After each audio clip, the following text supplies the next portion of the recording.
Shalom, selamat pagi anak-anak semua. Apa kabarnya? Sehat? Sukacita?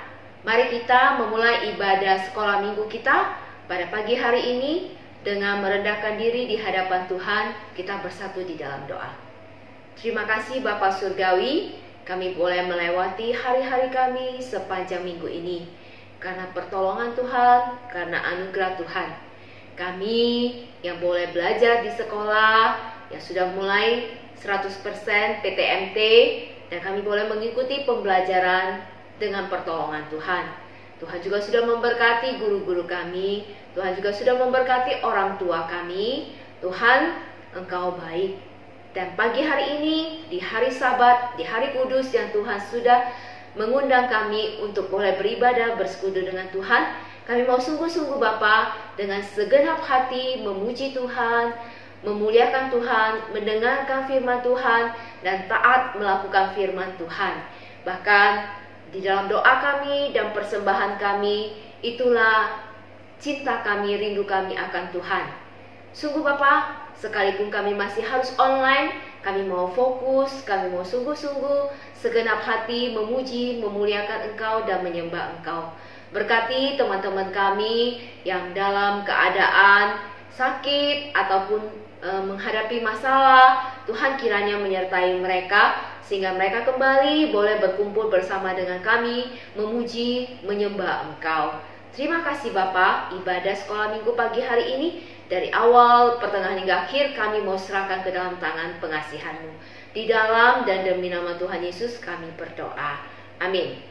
Nah, adik-adik, mari kita memuji Tuhan. Karena Tuhan sudah memberkati kita, Tuhan sudah menjadikan kita anaknya, dan kita mau hidup di dalam kebenaran yang Tuhan sudah berikan. I wanna do right.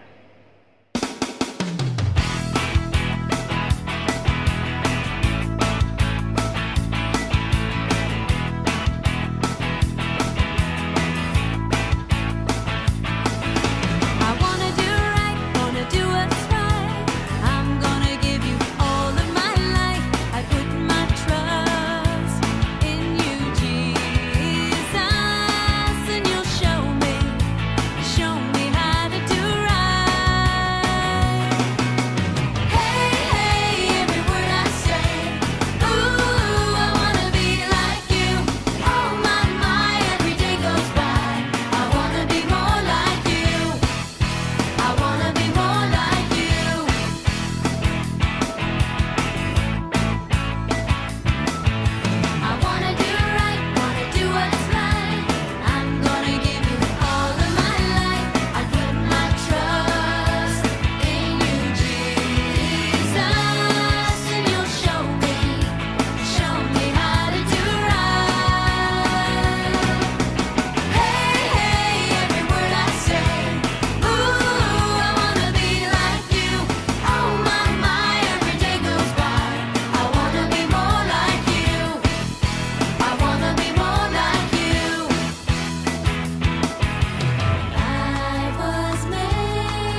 Tugasku memberi terang, aku anak terang, Yesus yang selamatkanku. Aku anak terang, aku tak mau berdusta, aku anak terang, taat yang Tuhan perintah. Terang di rumah, terang di sekolah, terang di gereja kemanapun ku pergi. Terang di rumah, terang di sekolah, terang di gereja kemanapun ku pergi. Teman-teman, kita sudah bergerak memuji Tuhan, mengikuti tadi teman-teman kita yang sudah memimpin kita di dalam pujian. Kita juga mau terus memuji Tuhan, bukan hanya lewat perkataan kita, mulut, bibir, lidah kita, sikap kita, gerakan kita, hati kita. Nah, saat ini kita mau dengan telinga kita memuliakan Tuhan. Caranya bagaimana? Kita mau fokus mendengarkan firman Tuhan dan merenungkannya dan melakukannya dalam kehidupan sehari-hari. Mari kita berdoa. Bapa Surgawi, saat ini kami akan mendengarkan kebenaran firman Tuhan seperti pujian yang sudah dinyanyikan oleh kami. Kami punya tekad untuk menjadi anak terang, dan kebenaran firman mula menopang kami untuk terus hidup di dalam kebenaran firman Tuhan. Tolong kami ya Bapa, berikan kami telinga dan hati yang fokus, sehingga kami boleh merenungkannya, kami boleh mengerti meskipun kami masih kecil, dan kami juga dengan pertolongan Roh Kudus mampu melakukannya dalam sehari-hari kami. Sejak kami saat ini masih kecil hingga dewasa kami nanti, seumur hidup kami mau menjadi anak-anak terang, menjadi anak-anak Tuhan. Inilah doa kami Bapa, di dalam dan demi nama Tuhan Yesus kami berdoa. Amin. Nah, kita akan masuk kepada cerita minggu ini. Siapa yang masih ingat minggu lalu Lause Sarman bercerita tentang apa? Ayo, siapa yang masih ingat? Ya, tentang murid Tuhan Yesus yang bernama Petrus yang menyangkal Yesus. Berapa kali? Ya, sebelum ayam berkokok, Petrus sudah menyangkal Yesus 2 kali. Nah, lalu Petrus menyesal dan dia bertobat, sehingga dia menjadi Rasul Petrus yang dipakai dengan luar biasa. Nah, kita akan lanjut cerita mengenai Yesus, penderitaan Yesus. Kenapa? Karena kita akan memasuki Jumat Agung dan Paskah, di mana kita akan memperingati bahwa Yesus sudah berkorban bagi kita, orang-orang berdosa, agar kita mendapatkan keselamatan. Baiklah, ketika Yesus ditangkap di Taman Getsemani, lalu bukan hanya itu saja, setelah ditangkap, Yesus dibawa ke mahkamah agama dan Yesus diadili oleh imam besar Kayafas. Di sana semua orang mengucapkan saksi dusta terhadap Yesus karena mereka iri dan ingin membuat Yesus itu mati, atau ingin Yesus itu dimusnahkan saja karena mereka sungguh-sungguh benci kepada Yesus. Mereka tidak mau Yesus ada di tengah-tengah mereka, terutama orang Farisi dan ahli Taurat. Nah, minggu ini kita akan lanjut. Ternyata dari Taman Getsemani Yesus ditangkap lalu dibawa ke istana imam besar. Sesudah itu mereka masih tidak puas karena mereka tidak punya kekuatan hukum.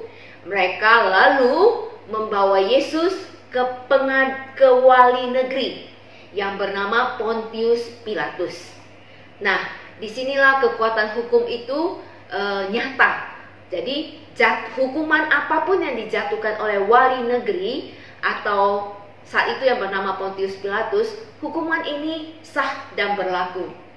Jadi Yesus dibawalah oleh orang-orang Farisi dan ahli Taurat kepada Pontius Pilatus untuk diadili kembali. Nah, ketika Yesus berada di Pontius Pilatus sebagai wali negeri pada masa itu tidak menemukan kesalahan yang Yesus perbuat. Tidak ada hukuman yang pantas dijatuhkan kepada Yesus. Tetapi karena orang banyak, ahli Taurat dan ahli Farisi, orang banyak yang sudah dihasut, berteriak kepada Pontius Pilatus, dia telah menghujat Allah. Dia mengatakan dirinya adalah raja orang Yahudi. Dia adalah anak Allah. Ia bisa merubuhkan bait Allah dan membangun kembali dalam 3 hari. Ia menghujat Allah. Dia mengaku dirinya orang raja Yahudi. Lalu ketika Pontius Pilatus melihat tuduhan dari orang banyak, Pontius Pilatus bertanya kepada Yesus, "Benarkah engkau raja orang Yahudi?" Yesus yang selama ini diam menjawab, "Engkau yang berkata demikian." Lalu masih banyak tuduhan-tuduhan yang diberikan dan Pontius Pilatus paparkan kepada Yesus. Tetapi Yesus diam, tidak menjawab satu kata pun, kecuali bahwa dia mengaku bahwa dia adalah anak Allah dan yang diutus oleh Allah sendiri. Ketika Yesus menjawab demikian dan diam dengan pertanyaan yang lain, orang-orang banyak pada saat itu semakin semangat untuk mau membunuh Yesus walaupun dengan tangan mereka. Mereka berteriak kepada Pontius Pilatus, "Salibkan dia, salibkan dia. Dia sudah menghujat Allah. Dia mengaku dirinya raja orang Yahudi. Dia adalah penyesat agama." Semua orang banyak yang hadir pada saat itu meneriakkan demikian, "Salibkan dia, salibkan dia." Lalu Pontius Pilatus teringat bahwa pada hari Paskah atau hari raya biasanya mereka melepaskan satu penjahat. Nah, pada saat itu ada di penjara itu penjahat yang sangat besar. Artinya dia pembunuh, perampok, pemberontak yang bernama Barabas. Lalu Pontius berhadapan dengan orang banyak berkata kepada mereka, "Mana yang akan dilepaskan? Apakah Yesus Kristus atau Yesus yang bernama Barabas?" Tahukah anak-anak, orang banyak karena dengki, karena benci kepada Yesus, mereka mengatakan, "Salibkan Yesus, lepaskan Barabas. Salibkan Yesus, lepaskan Barabas." Pontius Pilatus melihat demikian banyak orang, dia pun dengan terpaksa menyerahkan Yesus untuk disalibkan dan melepaskan Barabas, sang penjahat besar, sesuai dengan permintaan orang banyak. Nah, anak-anak, demikianlah Yesus dijatuhi hukuman, disalibkan tanpa ada dasar hukum bahwa dia bersalah dan pantas layak dihukum. Setelah Pontius Pilatus menjatuhkan hukuman mati, hukuman salib seperti permintaan orang banyak, maka Yesus dibawa ke gedung pengadilan. Di sana dia disiksa, dianiaya. Bajunya, jubahnya dilepaskan, lalu dicambuk, diludahi, dipukul, dan kepalanya dimahkotai mahkota duri. Lalu diberikan papan. Inilah raja orang Yahudi, sebagai alasan mengapa ia dihukum. Setelah selesai disiksa, Yesus dipakaikan jubah ungu. Selain mahkota berduri tadi, mereka mengolok-olok Yesus sebagai raja. Ya, kain ungu itu melambangkan raja, mahkota berduri. Lalu mereka mengejek Yesus, "Salam raja orang Yahudi." Yesus menerima semua penderitaan, semua hinaan, caci maki, ludah, walaupun ia tidak layak. Tapi karena manusia berdosa melakukan hal-hal yang mendukakan hati Tuhan, yang harusnya layak dihukum, malah menjerumuskan Tuhan Yesus. Tetapi Tuhan Yesus karena begitu besar kasih-Nya, Yesus menjalani. Setelah Yesus disiksa, diejek, dihina, tidak hanya sampai di situ, Yesus harus memukul kayu salib. Kayu salib melewati sepanjang jalan menuju Bukit Golgota. Bayangkan tubuh yang penuh dengan darah, lalu dia harus memikul kayu yang berat menuju Bukit Golgota. Yesus jatuh berkali-kali, dan Alkitab mencatat ada seorang yang bernama Simon dari Kirene dipaksa oleh prajurit untuk membantu Yesus memikul kayu salib agar bisa sampai ke Bukit Golgota. Setelah sampai di Bukit Golgota, Yesus dipaku di atas salib yang sudah dipikulnya dan ditegakkan.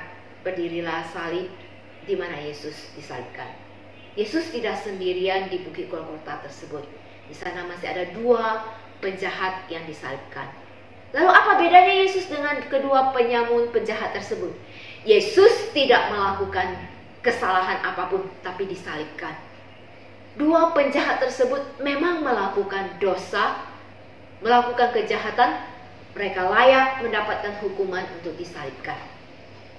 Anak-anak sekalian, pada zaman itu, salib itu merupakan kutuk, malu, aib, atau hukuman yang paling berat, hukuman yang paling menjijikkan, hukuman yang sudah tidak terampuni.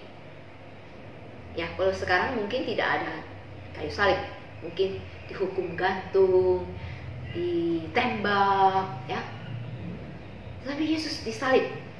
Ketika Yesus disalib, di dalam segala penderitaannya, karena bukan hanya disalib, ya, ditusuk dan harus menanggung beban berat di atas kayu salib, memikul dosa. Sampai akhirnya Yesus berteriak, Eli, Eli, lama sabachthani. Artinya, Allahku, Allahku, mengapa engkau meninggalkan aku? Itulah salib yang merupakan kutuk, aib, sehingga Allah Bapa tidak lagi sanggup melihat bahwasanya anaknya yang tunggal harus menanggung dosa, hukuman manusia yang demikian hina. Ketika Yesus hendak menghembuskan nafas terakhirnya, menyerahkan nyawanya kepada Bapa Surgawi, adik-adik sekalian, dari jam 12 siang sampai jam 3 langit gelap. Langit gelap. Kenapa?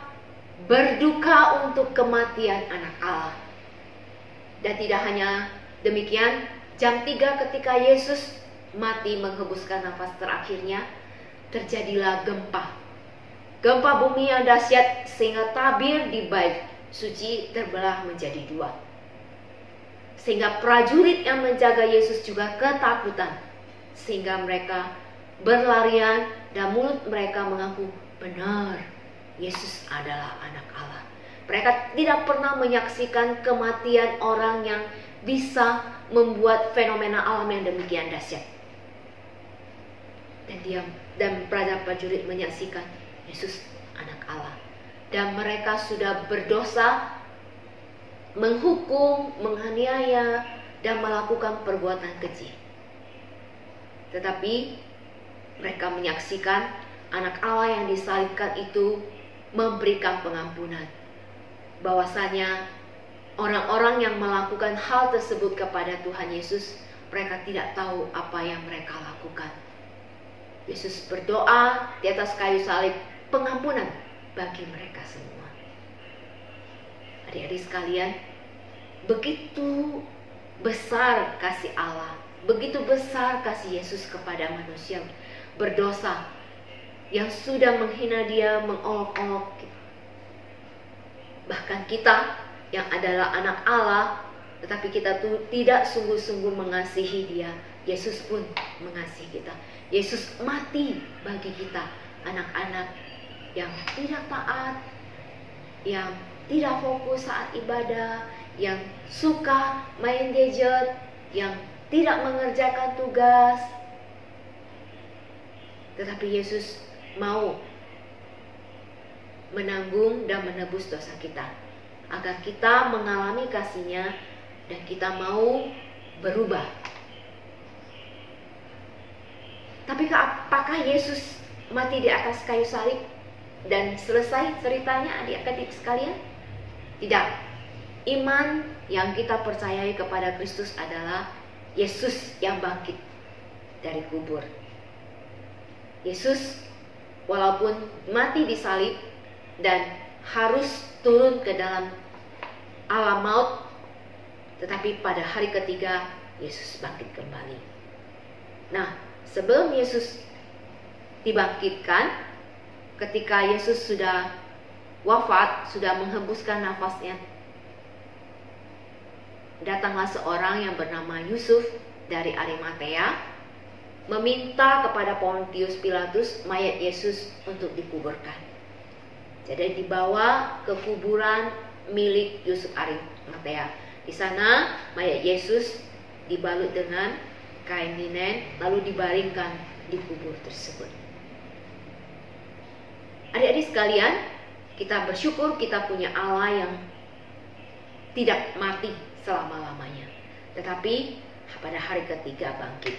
Nah, kita akan mendengar cerita kebangkitannya pada minggu yang akan datang. Nah, adik-adik, sebelum kita menutup di dalam doa, mari kita melihat satu ayat, yaitu ada di Galatia pasal 3 ayat yang ke-13. Kita akan sama-sama membaca dan menghafalkannya. Kristus telah menebus kita dari kutuk hukum Taurat dengan jalan menjadi kutuk karena kita. Sebab ada tertulis, terkutuklah orang yang digantung pada kayu salib. Adik-adik sekalian, Yesus telah menggantikan kita di atas kayu salib. Begitu hina, begitu terkutuk, yang seharusnya itu adalah tempat kita. Tapi Yesus menggantikan kita agar kita memperoleh hidup yang kekal, memperoleh pengampunan, memperoleh pengharapan, memperoleh sukacita, dan kita bisa menjadi anak Allah, menjadi manusia baru di dalam Kristus. Mari kita bersatu dalam doa. Bapa Surgawi, terima kasih karena kasih-Mu yang besar. Engkau memberikan Yesus putra-Mu yang tunggal, menggantikan kami, disalibkan, menanggung kutuk dosa dan hukuman kami. Terima kasih Bapa, kami punya Yesus yang seperti Yesus yang demikian ajaib, Allah yang kami imani, Allah yang kami percayai. Bapa, kami mau menjadi manusia baru, kami mau menjadi anak-anak Allah, menjadi anak-anak terang yang memuliakan Bapa seperti Yesus memuliakan Bapa. Bapa, inilah kami mau hidup di dalam karya besar yang telah dilakukan oleh Yesus. Terima kasih. Inilah doa kami, di dalam dan demi nama Tuhan Yesus kami berdoa. Amin. Nah, sebelum kita persembahan, kita akan lihat kuis Alkitab, ya, kuis Alkitab yang akan ada di sini.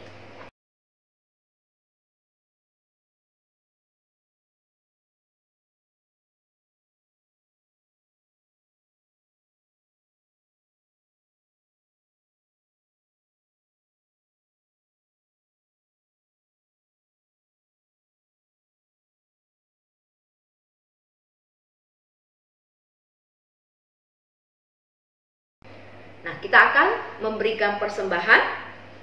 Persembahan itu adalah bentuk kasih kita kepada Tuhan, ya.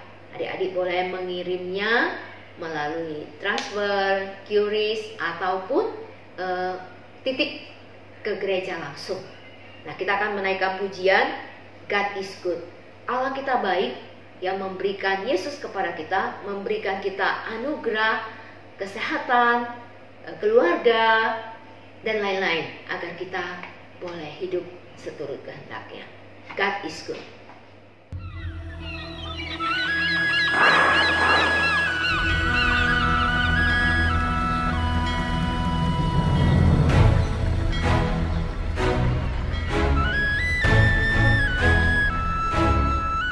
Over mountains high, through the valleys low, God is good. Wherever we go, from the brightest days to the darkest nights, God is good all the time.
akan bersatu dalam doa untuk doa persembahan dan doa penutup.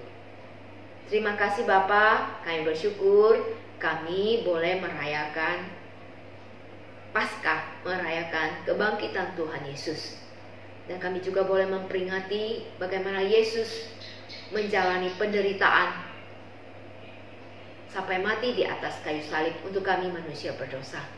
Bapa, sungguh biarlah kami boleh terus mengingatnya bahwa kasih Allah yang demikian besar menjadikan kami anak-anak Allah yang mengasihi Allah dengan sepenuh hati. Inilah doa kami Bapa. Terimalah juga persembahan kami. Terimalah juga hidup kami. Terimalah seluruh keberadaan kami. Di dalam dan demi nama Tuhan Yesus kami berdoa. Amin. Shalom. Selamat Paskah.